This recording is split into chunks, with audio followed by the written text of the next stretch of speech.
Iceland, the land of fire and ice. It is my immense pleasure to be able to visit Iceland for the very first time. When it comes to natural beauty, it doesn't really get any better than the country of Iceland. My mission is simple. I have one rented car and about a week's worth of time here in Iceland. What I want to do is see as much as I can in that limited amount of time. Renting a car gives you the freedom to go wherever you want, whenever you want. Now, as much as I would love to continue talking to you in this intro video, my time is limited, so I will leave you here. But the good news is, you're coming with me. Now, let's go see Iceland together.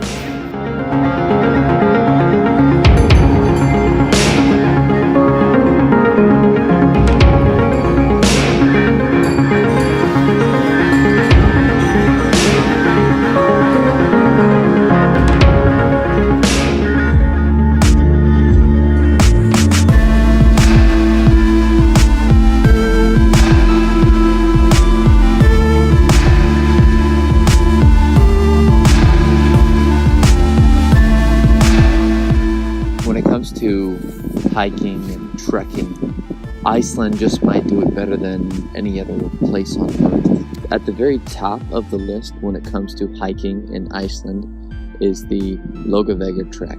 The Laugavega Trail is a world-famous 3 to 4 day trek through some of the most spectacular sights in the Icelandic wilderness.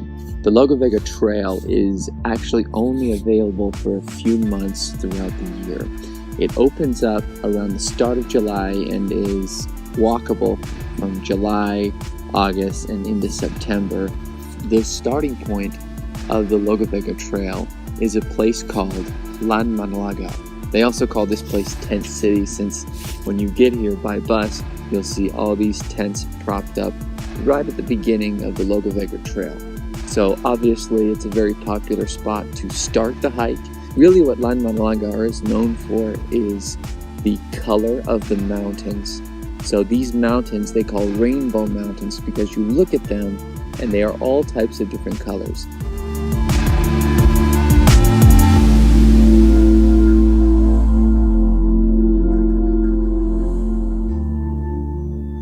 There's actually a pretty prominent peak of a high mountain called Mount Blanjuka, or the Blue Peak. You can go to the very top of the Blue Peak, which is a pretty serious hike, and get a terrific view.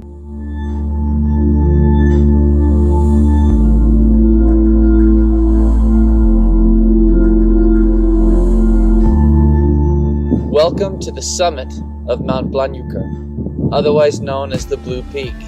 Getting up here can be quite the challenge. It takes anywhere from an hour to 2 hours depending on your level of fitness, but I would encourage you to push through the tiredness, push through the sweat, push through the difficulty, because when you are up here, you get a sight of all the beauty that Iceland has to offer. On one side, you see the mountains with all of the colors.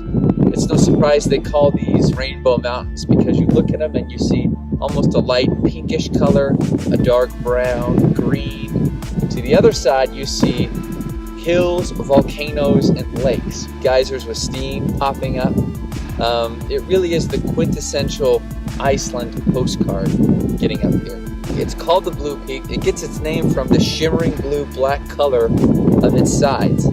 One cool fact is that the rugged terrain that you see here when you climb up literally was formed out of lava. So you're walking on an old lava-formed mountain. From here you get a good shot of the Landmannalaugar campsite. You can see all the tents that look like little puny ants. One thing to keep in mind if you are coming up Blanjuka is to take your time. Don't make it a race, especially if you are here in the summer months. You have all the daylight in the world. I say that just because some of the gravel can be a little bit loose, and it's not worth slipping off the side of one of these drops here, because the drops seem like they don't end. It's safe to say that if you do take on the Blue Peak hike, it will be one of your favorite hikes you've ever done. Once you are up here, enjoy the view, take it all in, and congratulate yourself on a terrific view. Those of you who are hiking enthusiasts, who love to push yourselves and enjoy being in one of the most beautiful places in the world should definitely consider hiking the Logavega Trail.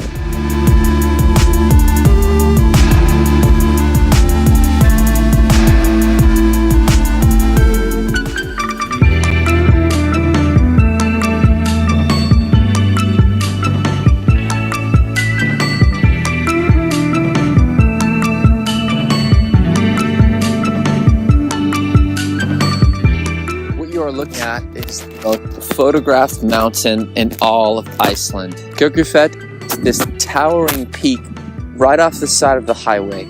If you're at this part of western Iceland, it's impossible to miss. Next to Kirkjufell is actually Kirkjufell Foss, which is this three-tiered waterfall that is just gorgeous. On the opposite side of the waterfall is where you can take that really well-known shot of the waterfall on one side and the mountain on the other. Where we are now is just around this lake, just about a 5-10 minute walk from where the waterfalls are at the Kirkjufell entrance. So it's relatively close enough for a day trip.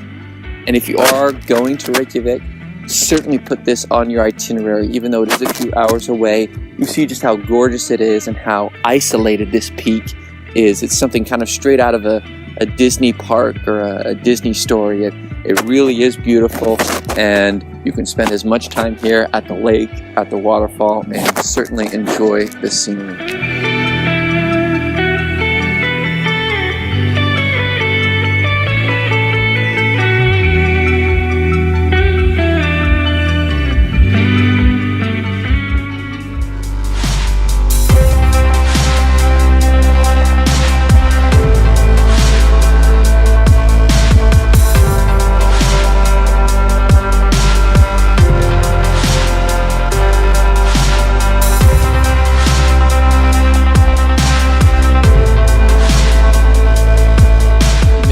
Surprised to find that one of the most popular tourist destinations in the entire country of Iceland is a crashed military plane. Thankfully, everyone in the crash survived.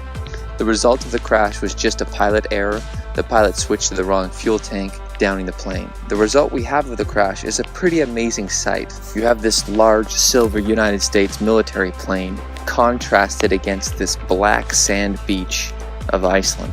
It makes for a really interesting and unique picture, and if you want to come and see this site, there's a small little parking lot right on the edge of the highway. You can park there, and there are some signs that will point you to this direction.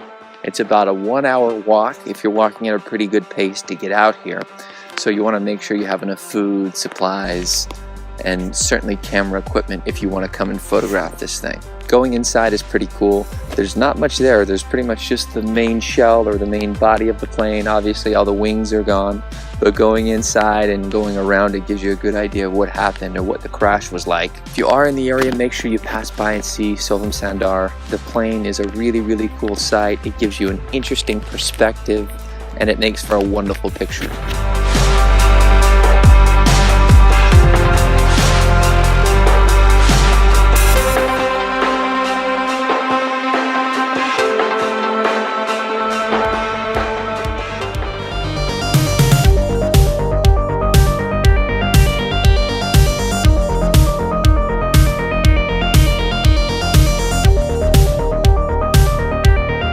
Willing to bet that you've probably never seen a beach quite like this, otherwise known as Diamond Beach. There are a few things that make this beach really unique.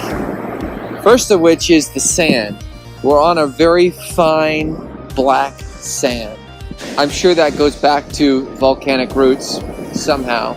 They call this place Diamond Beach for a reason. Upon the shore, large chunks of ice come washing up, and they look like diamonds in the sun. So on a day like today, where it's relatively sunny, I won't say warm, you have these chunks of ice wash up on the shore and reflect the sun to give the appearance of diamonds. Now these chunks of ice are coming because there's a giant glacier on the other side of the beach. This glacier provides the ice that floats around and makes its way to the beach. It is nice and sunny out, and the sun does provide a little bit of relief from the cold. However, this is not your traditional beach in that this isn't a place you probably want to stick your toe in the water. In fact, you want to be careful of that unless you want hypothermia. The sand really is cool. I actually put some in a little container and I'm going to keep it with me. I've never seen sand like this before. It's pure black and very delicate. It's quite a drive to get out here. It's about 4.5 to 5 hours from Reykjavik, but the drive is absolutely worth it when you get out here to see the way that these chunks of ice reflect the sun on the beach. Diamond contrasted with the black sand. It really is cool, and it's worth your time. So if you have the time and you're able to get out here, you should definitely plan on it, because not only can you see Diamond Beach with the black sand, you'll also be able to see a real-life glacier, which not a lot of people get to see.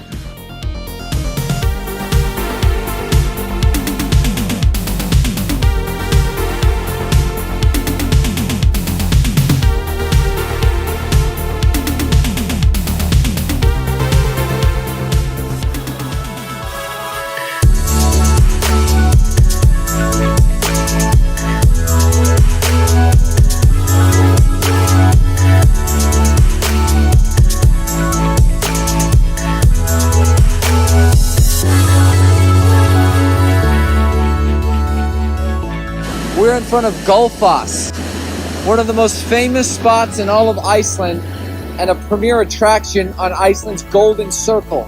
Goes without saying that this waterfall has some serious firepower. In fact, so much so that early in the 20th century, it was considered using this waterfall as a power resource. There was speculation about harnessing so much power from this waterfall that it could eventually generate electricity.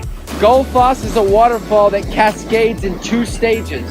The first stage is about 36 feet high, and the second stage is a staggering 70 feet.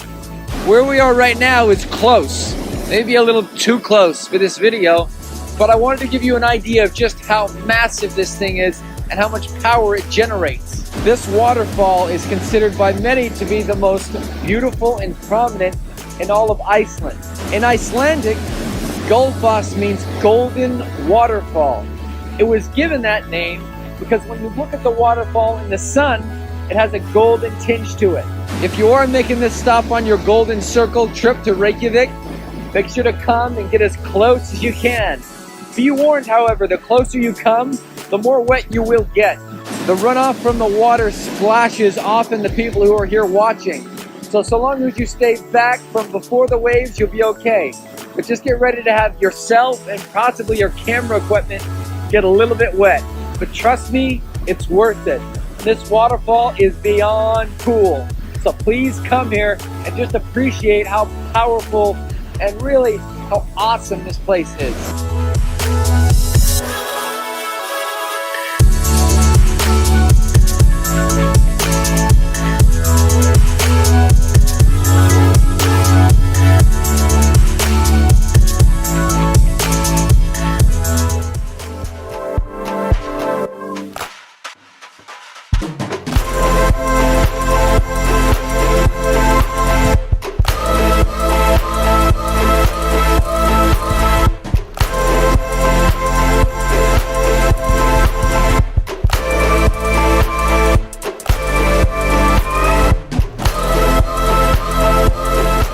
About every 5 to 7 minutes in the center of the geyser hot spring area, you see the Great Geyser.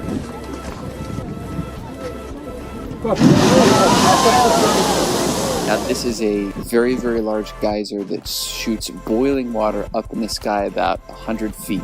If you go to the fountain shows at Las Vegas or Dubai, this is essentially nature's version of that. And when you get nice and close to these hot springs, you can feel the heat as the steam comes off the boiling water. Geysers actually surround this entire area. So if you walk around, you'll notice that there are several areas where you can get very close to these hot spots and see these boiling water. So obviously if you're close to Reykjavik, if you're planning on doing the Golden Circle, make sure you hit the geyser hot spring area and make sure to spend some time waiting for the Great Geyser that shoots up every 5 to 7 minutes. Again, the good news is you won't have to wait too long because it's going to be shooting up. Try and camp out and get a good seat right in front, and then go a little further back so you can get a good vantage point of that Great Geyser shooting off.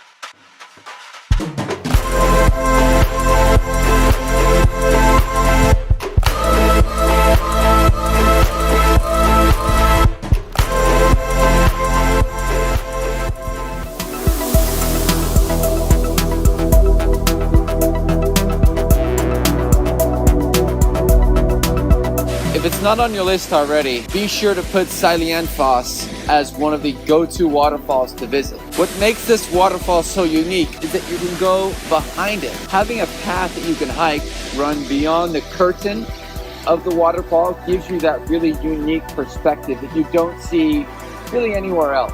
When you come here to visit Iceland, just be prepared to get wet. Obviously, being this close to a waterfall, you're going to get a little bit of water on you, especially if the wind blows. Iceland is a terrific location and one you should definitely put on your list. In a country with so many terrific waterfalls, it's hard to find one that's so unique, and yet we have.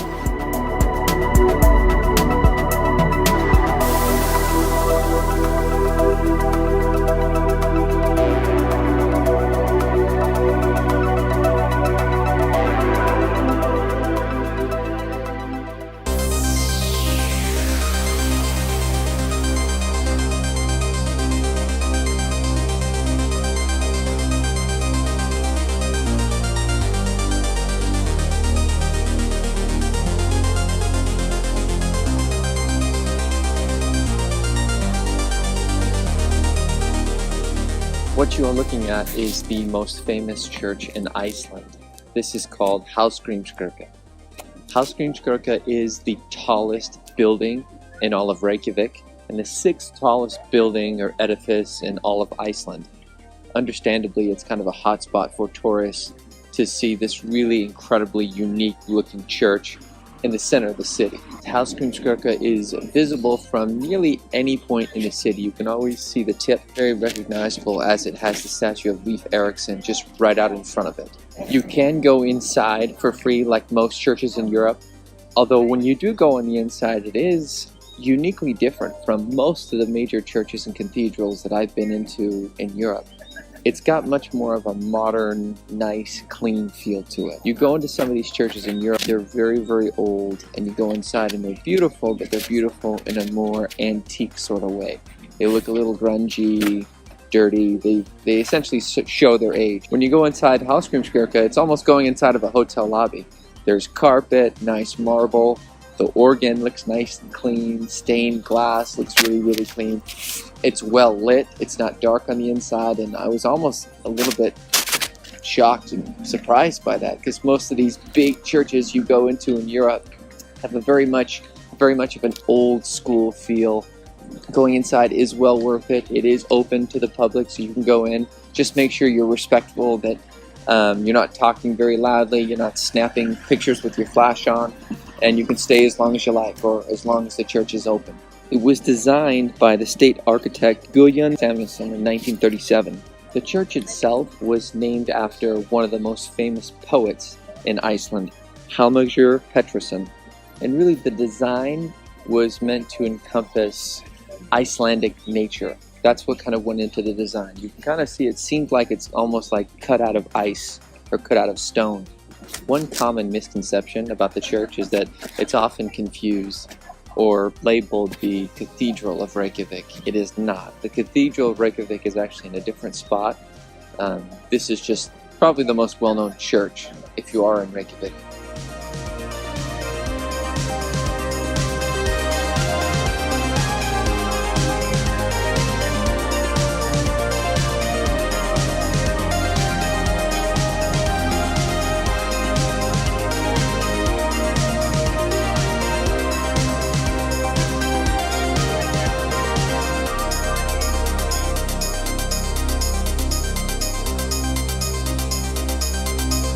Reykjavik. It is the capital as well as the largest city of Iceland. It really has a small town feel to it. You see a lot of tourists pouring in and out of the Hallgrímskirkja church, the opera house, the Sun Voyager. It's clean, it's safe. Overall, it's a very wonderful, charming city.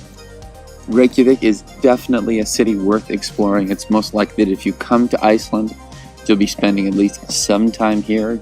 I would recommend that you explore the Hallgrímskirkja Church, the Opera House, the Sun Voyager, Laugavegur Street. These are areas all within 5 to 10 minutes of each other by foot.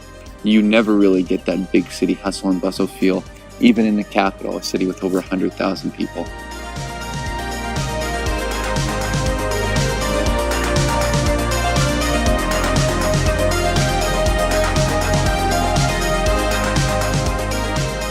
One thing you may have to get used to if you visit Iceland in the summer is just the amount of time that it's light outside.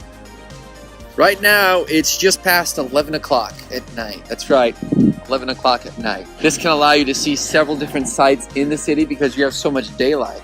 So make use of it. Conversely, the opposite is true in the wintertime. If you're coming to Iceland, then get ready for some pretty short days and a lot of winter darkness. Honestly, it makes photographing things at night a little tricky, which isn't my favorite. I like getting some good night shots. Since it's never night, sometimes that's hard, but the daylight makes it worth it.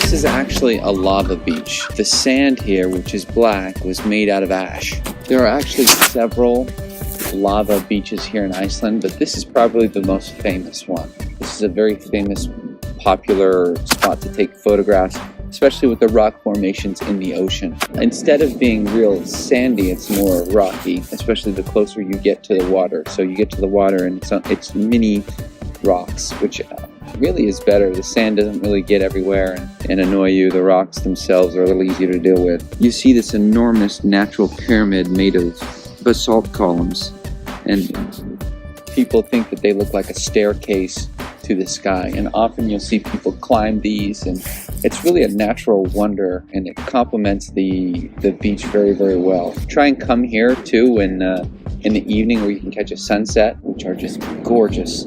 Like most of the places here in Iceland, it gets busy, but not terribly busy, so you can come down here and enjoy a perfect evening and enjoy the cliffs and have it to yourself.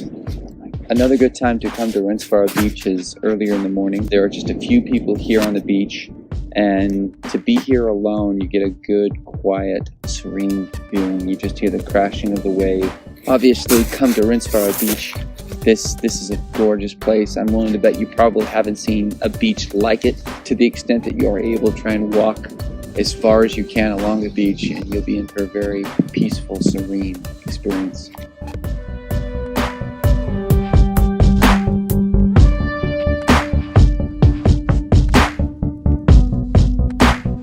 There are some pretty cool tall tales associated with Rensfara Beach.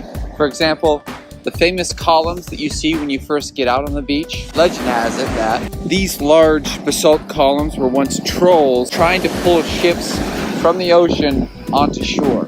However, according to legend, the trolls went out too late, dawn broke, and the trolls were turned into stone. So aside from having beautiful beaches and just organic natural beauty, there are also tall tales and legend associated with the beach that makes it all the more interesting. So the closest village to Rensfara Beach is a city called Vik. Vik is just a small fishing village. However, there are some terrific hotels and restaurants, and it makes for a great spot to stop at if you do have the intention of viewing and coming to see the beach. When you come here in the evening, you get some great shots of the sun setting against the rock. Like a lot of the major sites here in Iceland, Rensfara Beach is not very far away from Reykjavik. If you're renting a car, it shouldn't take you longer than about 2 hours to get out here. And when you are out here, take your time, enjoy it, walk the length of the beach, and take in what is one of the most unique beaches in the world.